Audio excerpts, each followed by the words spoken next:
Cette émission est une réalisation de TCBH, propulsée par Derry Télécom.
Bonjour à vous à la maison.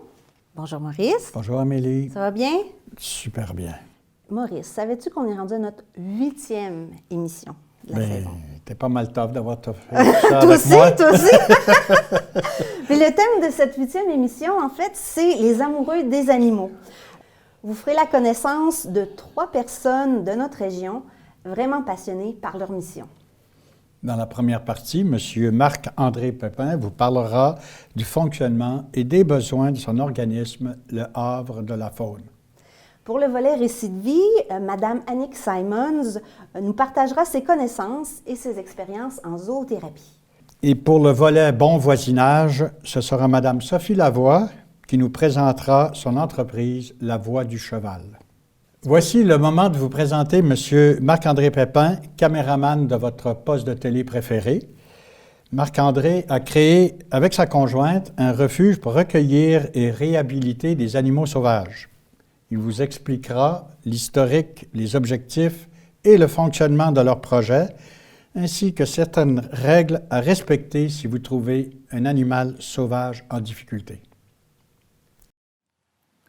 Je m'appelle Marc-André Pépin, je suis cofondateur du Havre de la Faune. Le Havre de la Faune, ce que c'est un centre de réhabilitation pour animaux sauvages qui sont blessés ou orphelins. Notre mission, c'est de les soigner au meilleur de nos connaissances puis au meilleur de nos moyens financiers, les nourrir, les héberger et les relâcher lorsque leur survie est plus compromise.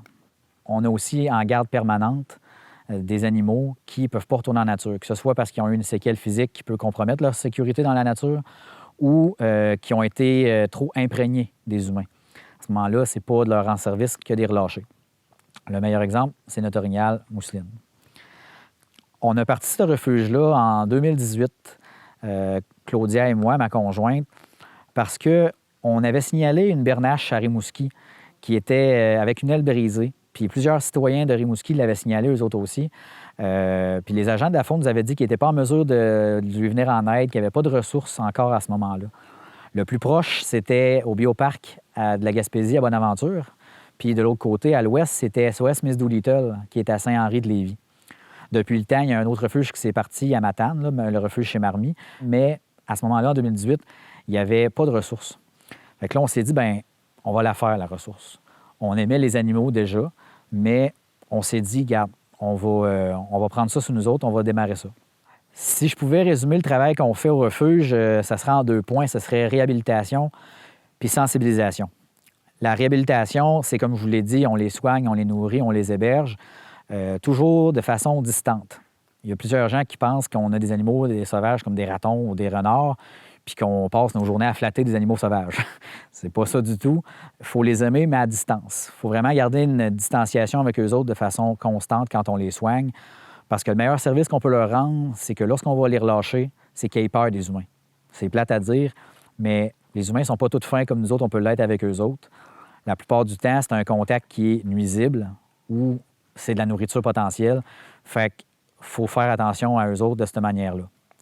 Point de vue sensibilisation, ce qu'on fait, c'est qu'on offre des visites éducatives l'été, qu'on a des visites découvertes qu'on appelle, que les gens viennent apprendre un peu plus la mission du refuge. On a des visites immersion, que les gens deviennent comme bénévoles d'un jour. Ils font vraiment la tournée avec nous autres. Ils en découvrent un peu plus sur la mission, sur chacun des animaux, puis vraiment de voir l'envers du décor. On offre aussi, dans la sensibilisation, du parrainage. Les gens peuvent parrainer un raton laveur. Ça va leur donner des visites, 3 visites de juin-juillet. Ils vont pouvoir choisir le nom de l'animal, ils vont pouvoir y donner le biberon, en apprendre un peu plus sur cet animal-là, voir vraiment ce que c'est. C'est vraiment un contact privilégié. Il y a des gens qui vont parrainer d'une année à l'autre parce qu'ils aiment vraiment l'expérience. Fait que c'est vraiment une expérience que les gens peuvent aller chercher. On offre aussi des visites l'hiver en raquette. C'est des visites guidées dans nos sentiers, dans la forêt, dans laquelle on leur parle un peu plus de la faune locale. Ils peuvent nourrir des oiseaux sauvages qu'on a dans le coin. Puis ça se termine avec une collation qu'on offre à notre orignal mousseline. Un truc au niveau de la sensibilisation, c'est l'éducation qu'on doit donner aux gens. La plupart des gens ne savent pas quoi faire quand ils ont un animal à proximité de leur maison. Un exemple qui me vient, c'est au niveau, mettons, des ratons laveurs. S'il y a des ratons laveurs au printemps qui commencent à aller sous votre perron, dans un trou dans votre garage, bien, ce qu'on demande aux gens d'abord, c'est de boucher ces trous-là à l'avenir pour pas que les ratons aient leur bébé dans ces endroits-là. Si jamais ça arrive, un truc qui est super important à retenir, c'est de ne pas relocaliser au printemps. On ne relocalise pas un raton parce que ça peut être une mère potentielle. Fait que souvent, ça arrive par erreur. Les gens sont bien intentionnés. Ils vont relocaliser une mère sans savoir que c'en est une, puis ils vont trouver des bébés pas longtemps après. Donc là, ils créent des orphelins. C'est là que nous, on intervient, mais si on est capable en amont de faire en sorte que ça n'arrive pas, bien, c'est le plus beau travail qu'on peut faire. Si les gens trouvent un animal blessé ou orphelin, il y a 2 façons de nous contacter, que ce soit par Facebook ou au téléphone qui apparaît au bas de l'écran. Sauf que ce qu'on demande aux gens, c'est d'attendre un retour, de ne pas essayer de nous trouver à tout prix, parce que, veut pas, c'est notre résidence privée, le refuge. On fait ça chez nous, par nos moyens, et c'est pas notre emploi principal, ce que beaucoup de gens ignorent. On travaille à côté pour réussir à payer une partie des frais du refuge, puis il n'y a pas de subvention pour subvenir aux besoins du refuge. Tout fonctionne par les dons des gens. Puis les dons des gens, bien, il y en a une partie que c'est quand on a une admission d'animal. Fait qu'on ne veut pas se retrouver avec des dizaines de boîtes sur notre perron à tous les jours. On ne veut pas que les gens arrivent sans prévenir, que ce soit pour des visites, venez voir le refuge, découvrir, que ce soit pour nous apporter un animal. On veut vraiment que les gens aient un certain respect pour notre vie privée parce que c'est un travail qu'on fait de plein gré, de bonne foi, mais c'est juste pour essayer de garder un peu d'intimité, un peu de garder notre vie privée à ce moment-là. C'est bien important de faire la différence entre un refuge et un zoo. Un zoo, loin que ce soit toute leur mission, il y a beaucoup d'exhibitions au niveau des animaux. C'est la découverte d'animaux, oui, mais il y a beaucoup d'exhibitions. Un refuge, il faut voir ça comme un hôpital pour animaux sauvages. On reçoit ces animaux-là, il y a un tri, un peu comme quand vous allez à l'urgence, il y a un tri qui se fait. On reçoit ces animaux-là, on doit d'abord savoir la condition de l'animal. On doit d'abord savoir dans quel état il est. On ne veut pas qu'ils viennent ici juste pour mourir. Si les gens veulent apporter leur aide à la mission du refuge, il y a plusieurs façons de le faire, que ce soit financier ou en nourriture ou en bénévolat. Si les gens veulent contribuer financièrement au refuge, notre site Internet est 100% transactionnel. Les gens peuvent contribuer à tout moment de l'année, peuvent contribuer s'ils voient un truc qu'on fait sur Facebook, qu'un animal qui a été admis, qu'on doit subvenir à ses besoins, qu'on doit construire un habitat pour cet animal-là. C'est la façon que les gens peuvent contribuer. On a aussi tout le temps la recherche de commanditaires pour chaque printemps parce qu'on doit acheter pour à peu près 1000 pièces de lait de remplacement, si vous voulez, pour ratons laveurs. Parce qu'on reçoit beaucoup de ratons laveurs à chaque année. Puis c'est un lait qu'on fait venir des États-Unis, qui est un lait qui est fait exprès pour les ratons. C'est une entreprise là-bas qui fait ça exprès pour ça. Également, ce que je tiens à souligner, c'est qu'on est un organisme de bienfaisance. Fait que si les gens veulent contribuer, faire un don de 50 $ et plus, ils vont pouvoir recevoir un reçu de charité pour fin d'impôt. Fait que les gens reçoivent aussi une partie en nous aidant. Puis nous autres, ça nous aide vraiment à continuer notre mission parce qu'on met de moins en moins de sous de nos poches d'une année à l'autre, mais le refuge n'est pas encore 100% autonome. Comme je disais, il n'y a pas de subvention qui aide le refuge. Il n'y a rien qui existe au niveau gouvernemental, outre peut-être Emploi d'été Canada, qui depuis 2 ans ont payé 100 d'un salaire pendant 8 semaines. Fait que ça nous a vraiment donné un coup de main pendant la période des biberons, justement, la période des orphelins. C'est la grosse période de l'année.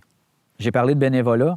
On est toujours à la recherche de gens qui sont prêts à aider le refuge, sauf que on veut que les gens viennent au minimum 2 mois parce que c'est tout le temps un matin par semaine, toujours le même, idéalement. Puis nous autres, ça nous prend à peu près 4 fois former une personne pour que la personne soit autonome sans qu'on soit là. Fait que 4 fois, c'est 1 mois. Fait qu'il faut au moins que la personne soit capable de faire 4 autres semaines par elle-même. Fait que c'est un peu la façon que les gens peuvent nous aider. Une chose qui est importante à savoir, par contre, au niveau du bénévolat, c'est que les gens qui viennent ici, qui ont le désir de venir ici, ils doivent le faire par dévotion pour les animaux, pour pouvoir aider les animaux. J'en parle parce que c'est déjà arrivé par le passé, mais les gens ne doivent pas venir ici en pensant faire de la zoothérapie, que les animaux leur apportent quelque chose. C'est plutôt qu'est-ce qu'eux peuvent apporter aux animaux. Puis ça, pour nous, c'est vraiment important que les gens fassent la différence parce que ça transparaît dans la façon d'aider les animaux. Je parle de dévotion aux animaux. Les gens vont se demander si c'est si coûteux, si ça prend tant de temps, si ça demande tant d'énergie, que c'est notre résidence privée. Pourquoi est-ce qu'on fait ça? Bien, on le fait par dévotion, justement. On le fait par amour de ces animaux-là. Puis notre plus belle paye, c'est lorsqu'on relâche ces animaux-là. Lorsqu'on les a admis pour une blessure ou qu'ils sont orphelins, puis qu'on les relâche, puis qu'ils découvrent la nature ou, par exemple, la bernache que vous pouvez voir dans le générique de l'émission, qui était venue pour une fracture à l'aile, elle ne pouvait plus voler. On a réussi à consolider sa fracture. On l'a eu pendant 11 mois en réhabilitation et on l'a relâchée et elle s'est envolée devant nous. Ça, c'est une des plus belles payes qu'on a parce qu'on voit le résultat des efforts qu'on a mis pendant des semaines sur un animal. Puis on voit que l'animal, il retrouve un bien-être. C'est pour ça qu'on fait ça.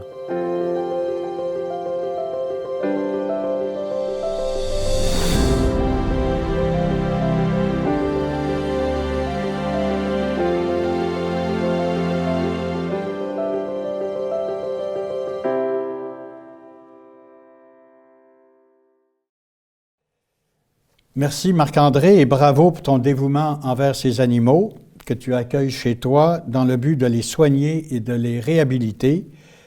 Bonne continuation à toi et à ta conjointe. Pour le volet récit de vie, nous vous présentons Mme Annick Simons, qui est membre du comité d'encadrement des émissions de l'Envol, donc membre de l'équipe. Mme Simons vous partagera certaines de ses expériences en zoothérapie qu'elle a vécues avec ses chevaux et ses 2 chiens. Bonjour, je m'appelle Annick Simons et je suis une grande passionnée des animaux depuis ma naissance. Aujourd'hui, je vais vous parler de la zoothérapie.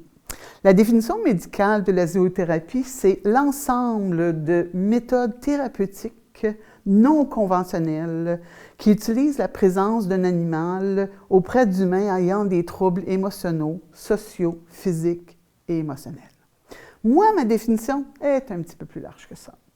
Toute relation thérapeutique avec un animal quelconque qui améliore la qualité de vie de l'humain. Alors, les animaux qui sont utilisés en zoothérapie, le cheval, le chien, le chat, le lapin, le perroquet, le furet, l'alpaga, le lama. Il y a aussi le grand dauphin, puis on appelle ça la delphinothérapie. Et on peut aussi utiliser les reptiles pour les gens qui ont des allergies aux animaux à poil. Je vais vous parler brièvement de mes 2 animaux préférés en zoothérapie. En premier lieu, c'est le cheval. Le cheval a une grande spiritualité et aussi a une capacité de ressentir les émotions et les énergies de l'humain. Alors, chez le cheval, on retrouve 2 types de thérapie. La première, c'est l'échinothérapie, où l'humain reste au sol et c'est vraiment un soin psychologique que l'animal donne à l'humain. L'autre thérapie, c'est l'hypothérapie, où l'humain est sur le dos du cheval pendant que le cheval marche. Donc, c'est une forme de physiothérapie. Et avec cela, on peut rajouter aussi le bienfait de toucher thérapeutique et bien entendu aussi les soins psychiques. Le chien. l'animal qu'on reconnaît le plus aujourd'hui comme animal en zoothérapie. Il joue le rôle de médiateur. Il améliore l'état moral, émotionnel et physique. Il supporte les gens avec des problèmes mentaux. Des exemples de ça, ça peut être de l'anxiété sociale, ça peut être des chocs post-trauma et aussi l'autisme. Là, je vais parler des bienfaits physiques que les chercheurs ont décelés en utilisant la zoothérapie avec le chien. Ça baisse le stress, donc la relaxation. On parle de baisse de pouls, on parle de baisse de tension artérielle, on parle aussi de baisse de douleur et de dépression. Puis une recherche a été faite où, avec les gens qui souffrent de Alzheimer, parce que les gens Alzheimer utilisent le toucher pour relater avec le chien, bien, en utilisant ça, ça les aide eux-mêmes à reprendre contact avec leur corps. Alors ça, c'est un autre aspect qui est beaucoup, qui est vraiment pas connu au sujet des bienfaits du chien. Du côté cognitif, my God, la liste, elle est longue. On a un retard de déclin cognitif. On a une amélioration des liens émotionnels. On a moins de décrochage scolaire lorsque l'animal est utilisé en milieu scolaire.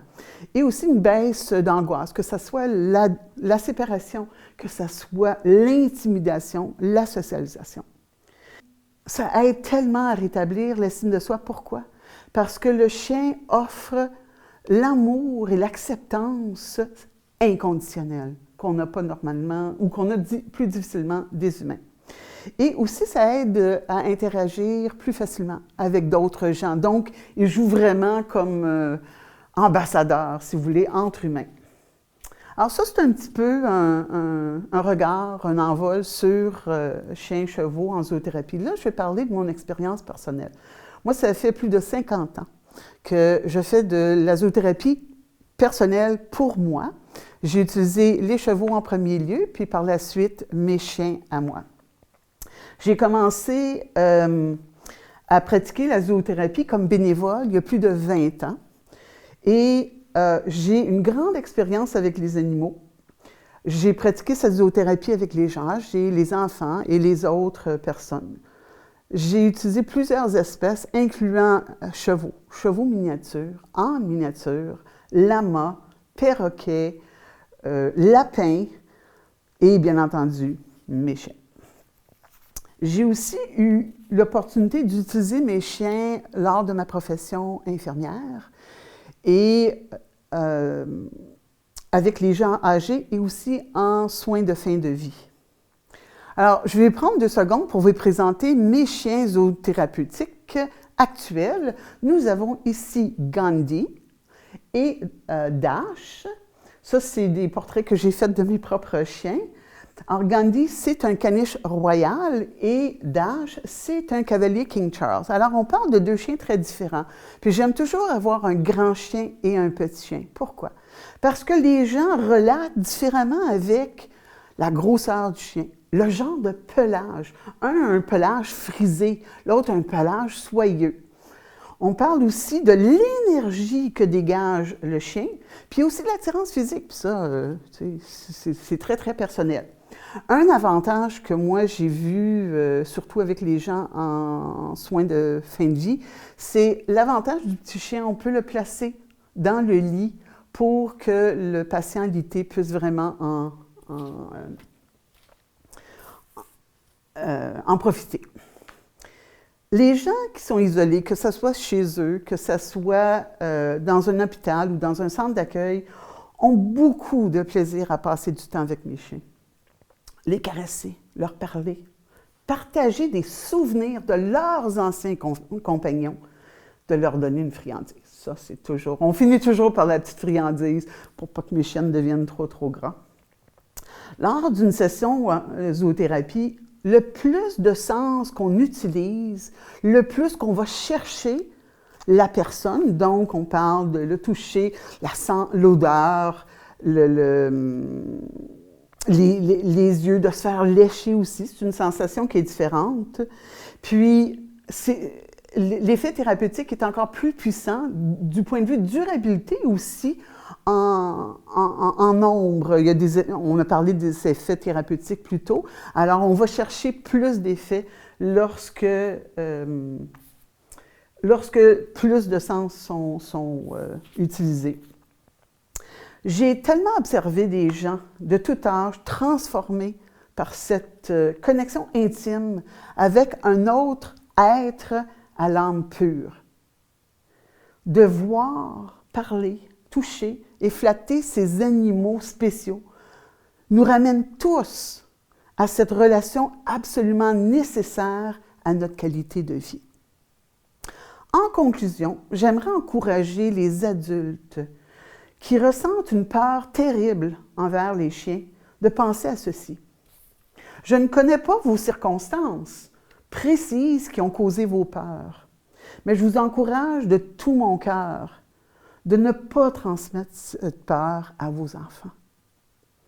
Non seulement vos enfants auront une vie plus difficile parce qu'ils vont être entourés de chiens environnants, parce que, veut pas, le chien se retrouve dans notre société de façon assez quantitative, mais vos enfants seraient privés de ce lien animal si bénéfique et si nourrissant. S'il vous plaît, arrêtez ce cycle de peur. Nous pouvons, avec la zoothérapie, tranquillement désensibiliser l'enfant pour faire disparaître cette peur transmise et leur assurer un meilleur avenir. Merci. Bonne fin de journée. Merci, Madame Simons, pour votre partage de connaissances en lien avec la zoothérapie. Bravo et bonne continuité dans vos divers projets.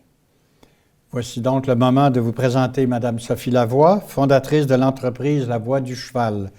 Madame Lavoie offre des activités de croissance personnelle au contact de ses chevaux, situés sur la ferme du motel agricole des Basques, dans le 2e rang Est de Trois-Pistoles. Elle vous partagera sa passion pour ses chevaux, ainsi que son offre de service. Bien, bonjour, je voulais me présenter aujourd'hui et présenter mon entreprise qui est La Voie du Cheval, qui est du ressourcement équestre. Moi, mon nom, c'est Sophie Lavoie, donc La Voie du Cheval fait référence à mon nom de famille. Et puis, je suis la fondatrice de ce service. Donc, c'est un service qu'on peut dire qui est de la zoothérapie avec les chevaux précisément. C'est une approche qui se diffère un petit peu de la zoothérapie, par contre. C'est une approche qui est plus avec le troupeau, travailler en liberté avec le troupeau, travailler un peu moins avec le cheval en main. Donc, c'est beaucoup des expositions en liberté avec le troupeau. Donc, voilà. C'est une approche qui s'appelle Leadership facilité par le cheval. Elle s'appelle aussi le mieux-être facilité par le cheval. Donc, c'est une approche qui est peu connue ici au Québec, mais qui gagne en visibilité. Et puis, c'est une approche qui permet de se connecter à soi, finalement, qui nous permet de faire un parcours de croissance personnelle avec les chevaux. Donc, il y a plusieurs exercices de centration, des exercices pour la respiration, aussi des exercices de balayage corporel qui nous permet vraiment de se connecter à soi et de vivre une expérience avec les chevaux. Donc, s'il y a des messages qu'on a besoin d'apprendre, s'il y a une façon d'être qu'on veut travailler, donc ça nous permet de le travailler tout de suite avec le cheval. Et puis, le fait de travailler avec le troupeau, ça permet vraiment à ce que l'animal qui vibre dans la même énergie, qui est curieux, qui est intéressé à venir nous découvrir, bien, finalement, c'est avec lui qu'on va vivre une expérience puis qu'on va cheminer. Et puis, ça se peut que dans une autre séance, ça soit un autre cheval. Donc, la possibilité d'avoir plusieurs expériences, qui est toujours des expériences qui sont uniques et riches. Il n'y a jamais un moment qui est pareil. Donc, voilà. En ce moment, on a 6 chevaux et puis éventuellement peut-être d'autres. C'est des possibilités de faire des ateliers de groupe. Donc, ça peut être 4 personnes ou 6 personnes avec un accompagnateur. Et puis, c'est possible aussi de faire des rencontres individuelles pour les personnes qui ont besoin de cheminer plus sur leur vécu personnel. Éventuellement, il va y avoir des retraites spirituelles aussi sur 2 jours. Et puis, éventuellement, peut-être de l'hébergement, mais ça reste à voir. Donc, pour les services, dans le fond, c'est possible de consulter mon site Internet, lavoixducheval.ca. Tout est détaillé. Mon offre de service est détaillée. J'offre aussi la consolidation pour les équipes de travail, pour les organismes du milieu ou les entreprises. C'est possible aussi de faire du ressourcement avec les chevaux dans le but d'en apprendre davantage sur soi ou d'apprendre autre chose. Cette approche-là vise surtout les personnes âgées de 14 ans et plus parce que c'est beaucoup axé sur la responsabilité de la personne à se prendre en charge et à cheminer, finalement. Et puis, donc, c'est une approche qui fait beaucoup sortir les forces, le potentiel de la personne, qui fait ressortir aussi tout le côté émotionnel, qu'est-ce qui est dans le corps, qu'est-ce qui nous anime. Il y a tout aussi le cheminement au niveau des valeurs, des perceptions de la vie. Donc, c'est vraiment un cheminement personnel. Il n'y a pas d'objectif précis puis d'attente précise, ni de ma part puis ni de la part des chevaux. Donc, c'est vraiment l'expérience, le but. Après ça, la personne achemine dans dans ses prises de conscience, dans les changements qu'elle a le goût d'apporter. Fait que c'est vraiment une approche là, qui est non directionnelle, qui est ouverte. Donc, c'est ça. Moi, j'ai beaucoup une vision communautaire, en fait, par rapport à mon approche. J'aimerais vraiment devenir un centre de ressourcement significatif pour la région. J'invite les gens de la communauté s'ils veulent s'impliquer, soit en tant que bénévole, soit en démarrant certains projets, dont certains projets que j'aimerais éventuellement ouvrir avec les personnes âgées. Possibilité de s'investir aussi au niveau des événements spéciaux. C'est possible aussi de venir en tant que professionnel qui pourrait amener son bagage personnel avec les chevaux, donc faire des co-animations. Je pense que ça serait riche aussi en expérience. C'est possible aussi de contribuer pour le soin des chevaux sous forme de donation, sous forme de partenaires là, pour le soin des chevaux. Dans le fond, moi, je fais aussi affaire avec un partenaire d'affaires ici dans les Basses qui s'appelle le Motel Agricole.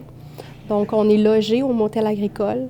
Le Motel Agricole des Basques permet de louer des parcelles de terrain à des projets en agriculture. Donc, moi, je ne suis pas un projet en agriculture, mais j'ai vraiment un projet avec les chevaux, donc qui se rapproche de l'agriculture. Et puis, ce partenaire d'affaires-là me permet, dans le fond, d'offrir des prix avantageux à la population dans le but d'offrir le service à plus de personnes possible, que les services soient accessibles. Donc, ça, c'est une contribution aussi au sein de la communauté. C'est possible de consulter ma page Facebook, Sophie Lavoie Benson. Vous allez plus me trouver sur ce nom-là. Et consulter mon site Internet aussi. Et mon numéro de téléphone qui est le 450-302-9729. Il me permet de me rejoindre en tout temps aussi, là, si vous avez des questions, si vous avez le désir de collaborer, si vous voulez venir visiter aussi. C'est possible aussi de prendre des rencontres pour une initiation, voir c'est quoi le service, avoir un premier contact avec les chevaux. Donc, je vous invite là, à m'appeler et puis à vous manifester si vous avez le désir d'avoir un contact privilégié avec les chevaux. Pour moi, les chevaux, c'est une grande passion. Depuis que je suis jeune, je suis appelée à cet animal-là qui est si majestueux. Un animal qui est social, un animal qui est curieux, un animal très émotif dans le sens extrasensoriel, qui nous permet rapidement d'avoir l'heure juste sur la qualité de notre présence, sur la qualité de notre communication non verbale, sur le savoir-être, finalement, de chaque personne. On n'est pas dans le savoir-faire, on n'est pas dans la performance, on est dans le savoir-être. Et les chevaux nous ramènent constamment au moment présent. Qu'est-ce qui se passe? Où est-ce que je suis? Dans le présent. Donc, c'est un animal puissant par sa grosseur. Et puis, le fait qu'ils sont en troupeau, on travaille en troupeau, il y a une synergie aussi qui s'installe. Le bon cheval va venir à nous pour nous livrer le message qu'on a de besoin cette journée-là. Il nous ressent, il ressent notre intérieur, il ressent notre énergie, il ressent dans notre être. Donc, quand il se porte volontaire, parce qu'il est volontaire, c'est riche en apprentissage, les interactions. Donc, le fait d'avoir plusieurs chevaux nous permet d'avoir plusieurs personnalités, plusieurs vécus, plusieurs rôles aussi au sein du troupeau. Donc, c'est riche là, en apprentissage. Il y a toujours des apprentissages qui se font. Donc, pour moi, c'est la magie. C'est comme une magie, dans le fond, qui est dans l'invisible, qui nous touche au cœur, puis qui nous permet de se connecter à nous via le cœur, pas la tête.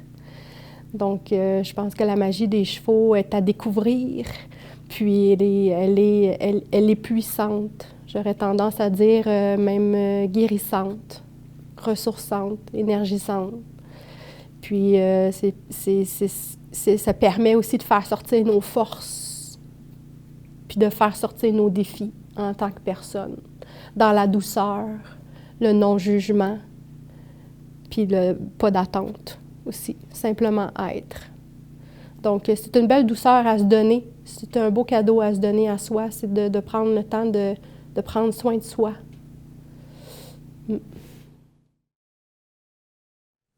Bravo, Madame Lavoie, pour ce projet qui sera bénéfique pour toute la population des Basques. Merci de partager votre passion. Merci à vos chevaux aussi, qui sont vraiment magnifiques. Bonne chance à vous pour la suite. Alors, en espérant que vous avez apprécié cette 8e émission de l'Envol, dans la prochaine émission, vous entendrez parler de la Caisse des Jardins des Basques. C'est M. Roberto Dionne, qui est directeur général, et d'autres membres de son équipe, qui vont nous présenter un aspect moins bien connu de cette institution financière, soit l'axe communautaire. Cette émission permettra de connaître davantage ce rôle et l'implication de cette dernière dans notre communauté. Merci d'avoir été à l'écoute. Au revoir et à bientôt. Merci. Salut Amélie. Salut Maurice, merci.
Cette émission est une réalisation de TCBH, propulsée par Derry Télécom.